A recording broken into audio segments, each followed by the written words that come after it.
Okay, I do feel like I need to address something off the bat here. As I am recording this, Stan Lee has had to cancel a few convention appearances citing health issues. The man is in his 90s. Now, why am I talking about this? Well, I'm about to say some not exactly complimentary things about Mr. Lee per se. Now, this isn't being done out of disrespect, just sort of illustrating that even someone as revered as Stan Lee can make a few mistakes. I reiterate, Stan Lee is a legend. His work on books like The Fantastic Four, The Incredible Hulk, and The Amazing Spider-Man basically saved Marvel Comics in the 60s. Eventually, Lee would go on to become the face of not only Marvel, but practically all of comics. However, after publishing a Silver Surfer graphic novel with longtime collaborator Jack Kirby, Stan's career, well, it basically became a Linkara playlist. First, there was Nightcat, an attempt to promote a wannabe rock star by turning her into a comic book superhero. After that, we had Ravage, Lee's contribution to Marvel's 2099 imprint. In that book, he attempted to glorify the actions of an eco-terrorist.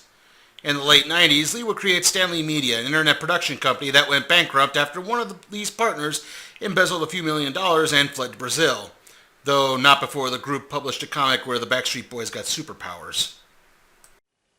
Going into the 2000s, Lee struck up a casual friendship with a man named Michael Uslan.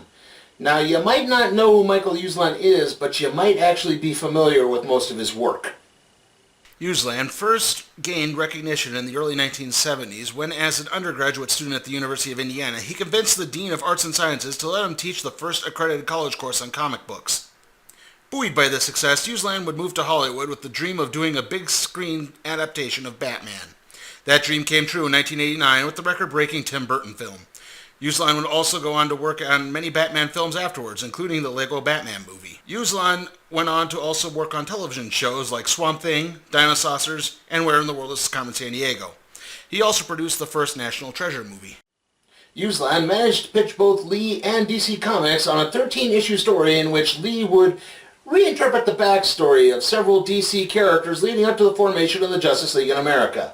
And today we're looking at Stan Lee's ideas for Batman, Wonder Woman, Superman, and Green Lantern in Just Imagine, Stan Lee Creating the DC Universe, Volume 1. Our first story features Lee teaming with legendary artist Joe Kubert for a new take on Batman.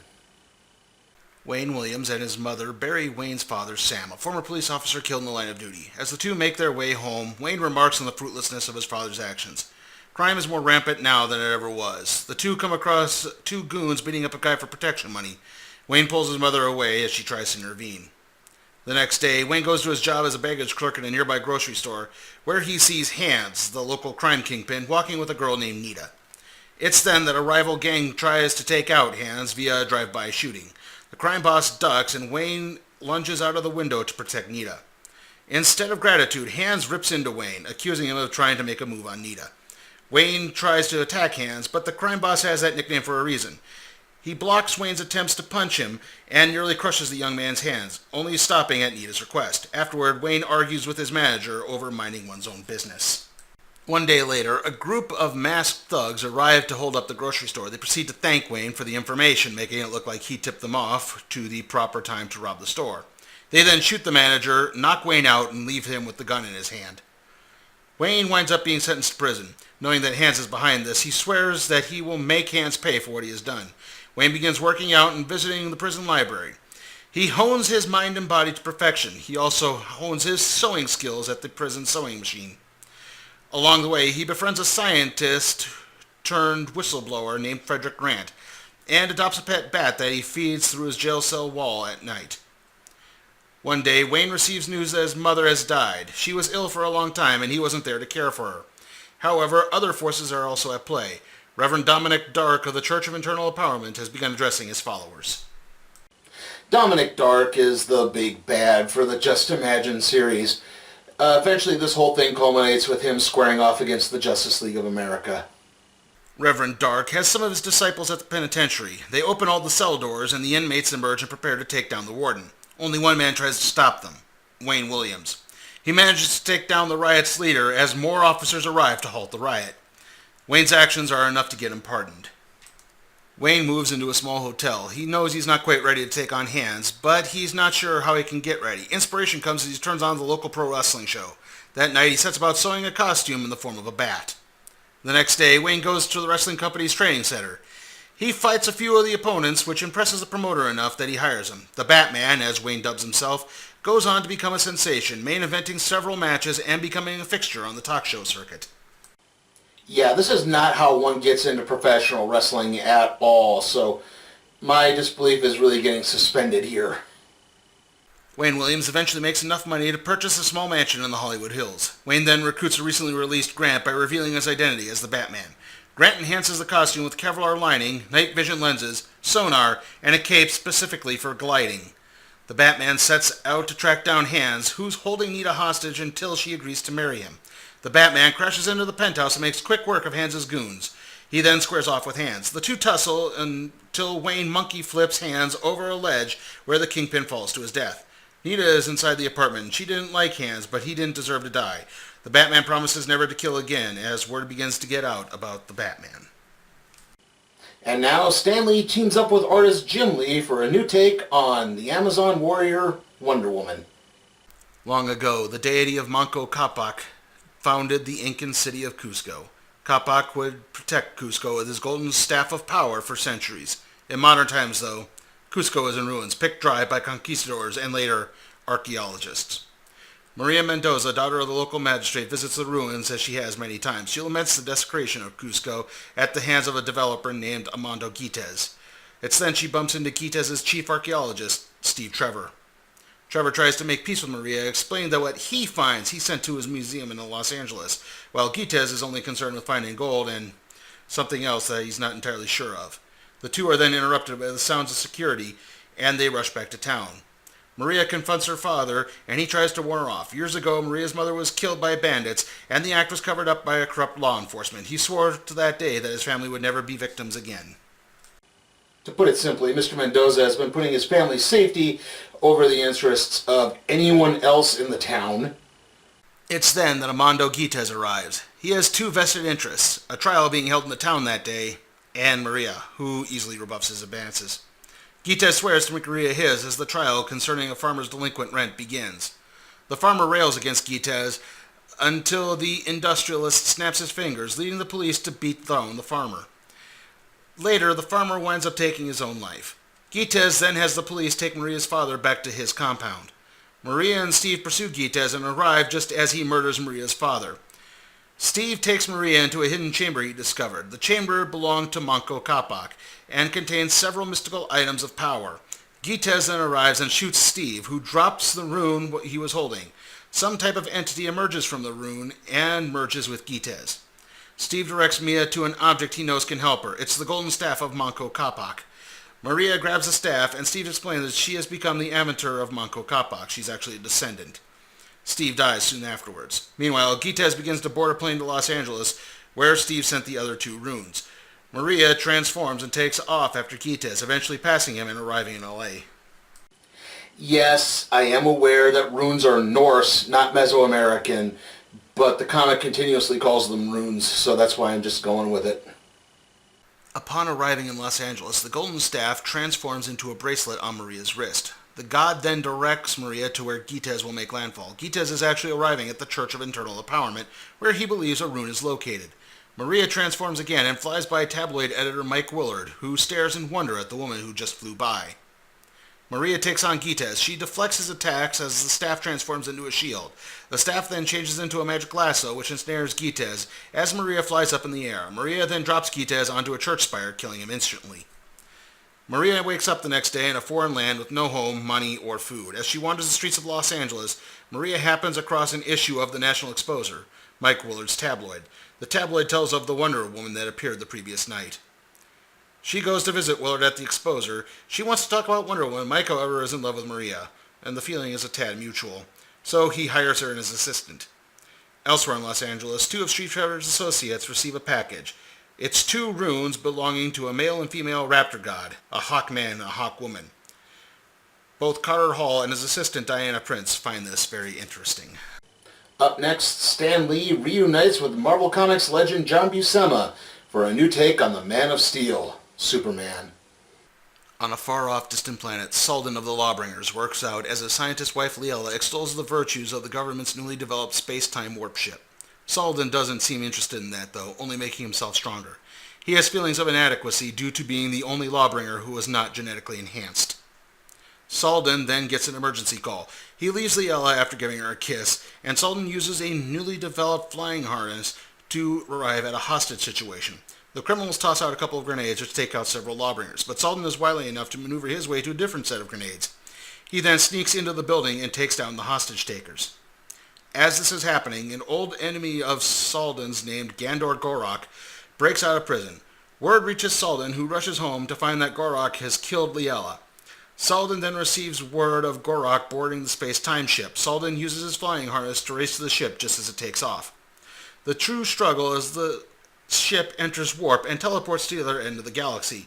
Gorok gains the upper hand just as the ship enters the atmosphere of the planet Earth.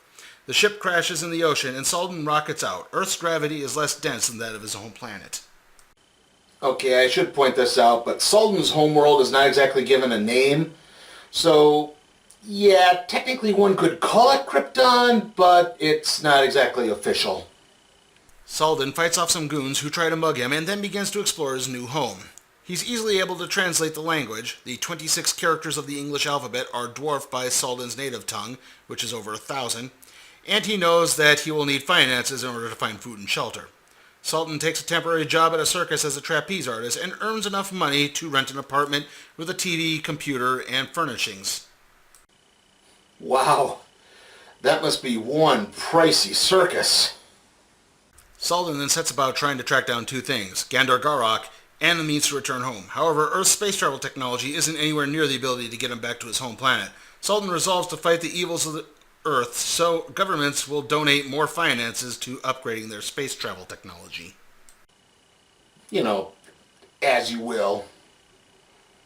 Salden also resolves to hide his identity under the alias of Clark Kent from a passing vehicle and a street sign.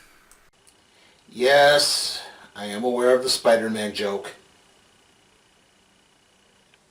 It's then that Salden receives a visit from a PR agent named Lois Lane who wishes to represent him. This is interrupted by agents of the federal government arriving to inspect Salden's flight harness. He had claimed that it was responsible for his powers. However, a lawyer that Lois hired arrives with an injunction citing that the suit is private property, and thus the government cannot confiscate it. As this is happening, Gorok has landed in South America and conquered a few indigenous tribes. Gorok then slowly makes his way to Los Angeles, where Dominic Dark has been waiting for him.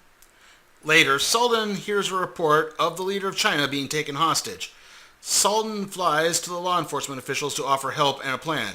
The officials offer the ransom for the president, really Salden disguised as a stack of boxes, and when it's picked up, Salden springs out to find Gorok, and the president of China is missing.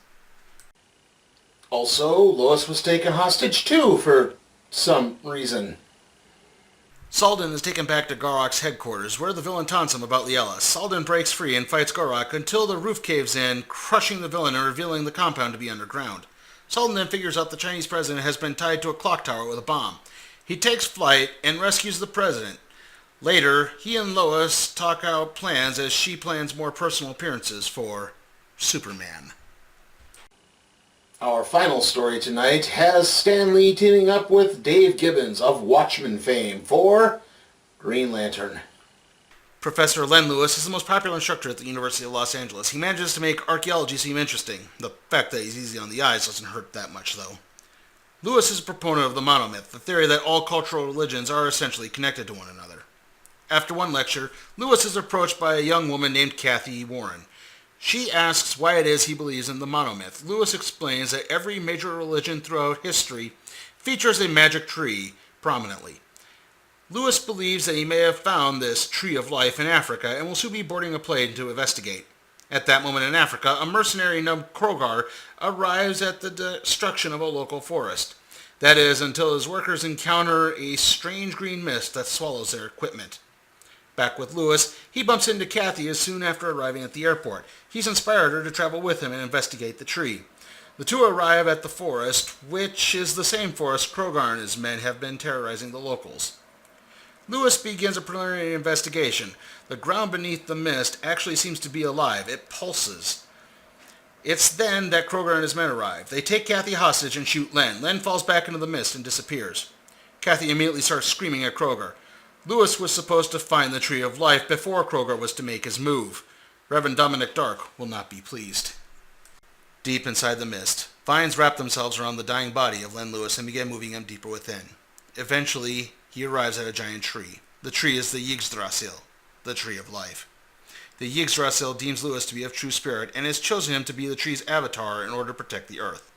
Lewis begins to glow a green aura that encompasses his entire body, returning him to life. He then flies off. Len emerges from the mist and returns to human form. He then grabs Kathy, not knowing that she's in league with Kroger, and runs off. He uses a rock as a distraction to make Kroger and his men think that the two are trying to swim away. He and Kathy then make their escape. On the plane ride back to Los Angeles, Kathy wants to know what happened. Len plays a little dumb in order to protect Kathy. Upon landing, though, Kathy calls Dominic Dark. He tells her to do what she can to find out what Len Lewis knows about the Green Lantern. Dark then teleports Kroger to Los Angeles. The Zealot curses Kroger to age 1 year every day until the lantern is destroyed. The next day, Len receives a call from Kathy to meet up. Along the way, Len spies an attempted mugging. He transforms without having to say a magic word or hide in a phone booth or anything and stops the crime. However, it turns out the mugger was really an undercover cop, and Len elects to cancel his date with Kathy and lay low for a while. Len spends the next few days in the desert training, even discovering that his powers do need the occasional recharge. He then returns to school for a lecture. Kathy is in the audience, and she's packing heat. Afterwards, Kathy tails Len, intending to take him back to Dominic Dark. However, Dark has already initiated another plan by using his magic to bring to life an advertisement for a giant monster movie. Len senses the attack just as Kathy pulls her gun. Without thinking twice, Len transforms into the Green Lantern in front of Kathy. Seeing this makes Kathy realize she's made a horrible mistake. She rushes out to explain everything to Len, but she trips. Len is forced to rescue her from the monster's foot. Before she can explain, he leaves her and rips apart the animated statue. Kathy rushes over to Len to finally explain everything, but then the monster comes back to life and grabs Kathy, crushing her. Len frees Kathy, but she dies in his arms. It's then that Kroger arrives, and he and his men take the lantern hostage just as his powers are starting to fade. The car ride to the Church of Internal Empowerment is long enough for the lantern to recharge, though, and he breaks free and grabs Kroger. However, Dark accelerates the curse, and Kroger ages to dust in a matter of seconds. The lantern takes off, vowing to take down those responsible. And so ends Just Imagine Stan Lee Creating the DC Universe, Volume 1.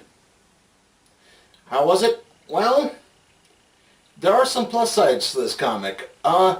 Even though each of the stories is done by a different artist, the artwork actually looks relatively consistent all the way through. It's not a big jarring switch. Also, the story's pretty well thought out, and it does seem to flow rather nicely throughout all of it. Heck, I would even say Dominic Dark is actually a pretty interesting villain. That being said, there is one major drawback to this. Mainly the Stanisms that are kind of rampant throughout all of this. The heroes all have alliterative names. Characters fall in love with people at first sight and basically acknowledge that they're falling in love with people at first sight, either via thought balloons or, heck, even loudly. Also, Superman spends most of the time loudly expositing his dialogue in his story. Maybe this was because Lee and Buscema had worked together at Marvel for so many years that Buscema wasn't going to stand up and try to alter things the way other artists would. I mean, that doesn't happen so much in the rest of these stories, just the Superman one. Also, a little bit on the nitpicky side, but yeah, it does kind of bug me, things like everyone on Earth somehow being able to speak English, Africa being thought of as a country instead of a continent with a collection of countries in it. I mean, stuff like that kind of flies well in the 60s, but not so much in modern times. With that in mind, I'm going to give Just Imagine Stan Lee Creating the DC Universe a C. And with that, that's what we'll be doing next time on the Random Trade Review.